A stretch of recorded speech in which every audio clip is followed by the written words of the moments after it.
to.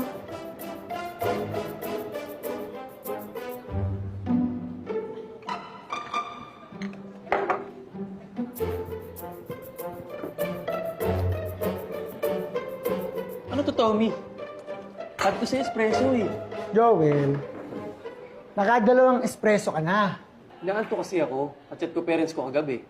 Si Daddy nasa Vegas. Si Mami naman nasa Dubai. Alam mo namang magkaiba yung oras doon at dito eh. Kaya ka ba napuyat? Dahil sa parents mo? O kaka-online games Uy! mo? Alam nyo, maswerte kayong mga bata ngayon dahil nakakausap nyo na ang mga mahal nyo sa buhay.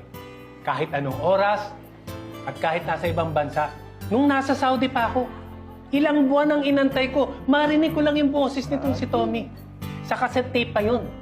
Pag gusto kong ulitin, nire-rewind ko sa ballpen. Trops! Hey! Trops! Basta! Stop! Basta. Oh, 1, 2, 3. Sakto yung dating nyo, Trops. Nakwento na naman niyo si Daddy nung history lessons niya. Hindi naman. Ang sinasabi ko lang naman, maswerte kayong lahat. Dahil napakadali na ng mga bagay sa inyo ngayon.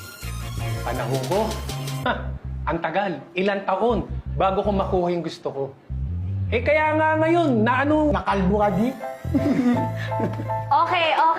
Tama na yan. 10 years from now. Pendong. Oh, sige po. Oh! Kompleto na kayo. Sige, tara. Picture. Yes. Ito, picture. Post natin sa Facebook. Drops, ha? Oh, sige. 1, 2, 3!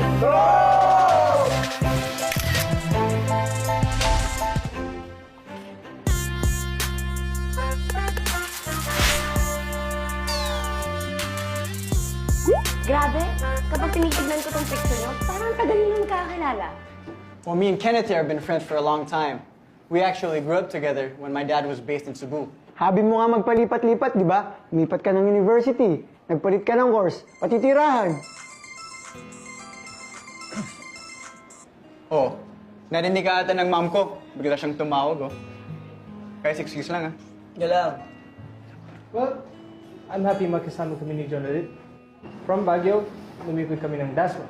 Tapos we're in the same school again. Terrible 2 is back together. Proud ka pa talaga na tinatawag kayong Terrible 2, no? Well, para kaming brothers in arms eh. Sarap siguro ng may utol, no? Yung palagi kang may kasama. Kaya nga minsan iniisip ko, sana, may kakambal na lang ako. Dalawang migi. Good luck sa mami mo.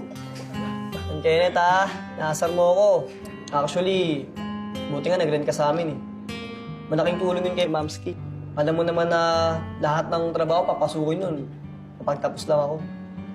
Salamat, Ako nga dapat magpasalamat eh. Mabuti na nandun ako umuupa sa inyo. At least naman, may kausap ako tuwing naalala ko ex ko. Si Pia na naman. Ba't lagi mo pinapasok sa usapan natin yung ex mo? Eh, usapang troops to eh. Diba? Oh, John, ba't ganyan itsura mo? Nasabon ka na naman ba ng mami mo? Hindi. She called because of Taki. Oh, kamusta ang little sister mo? Okay naman siya. So, ba't seryoso ka? Dahil uwi na siya dito galing Paris. So dito na rin pala mag-aaral yung sister mo? Sa Northville University din. Eh, ano naman kung dito mag-aaral si Taki? Dapat nga masaya ka kasi may kasama ka na dito. Siyempre naman, masaya ako. You guys know I miss my baby sister.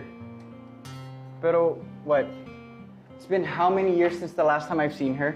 You know, growing up, I've always been a good role model kay Taki. Pero ngayon, uwi na siya dito without our parents. Word lang ako sa responsibility maging kuya at parents at the same time. Problema ba yan? You know I'm here to help you, dude. Yun nga yung iniisip ko, Kim. How am I supposed to be a good kuya kay Taki kung palagi tayong magkasama sa kalokohan, di ba? Uy, huwag ka naman magsalita ng ganyan kay Kim. Kailang yan. Totoo na naman ang sinasabi. Kaya gusto ko ng kapatid eh. Para may karama din ako sa tuwing mapapatrouble ako. John, huwag ka mag-alala. Dito naman kami para tulungan ka. Di ba, Drops? Oo naman.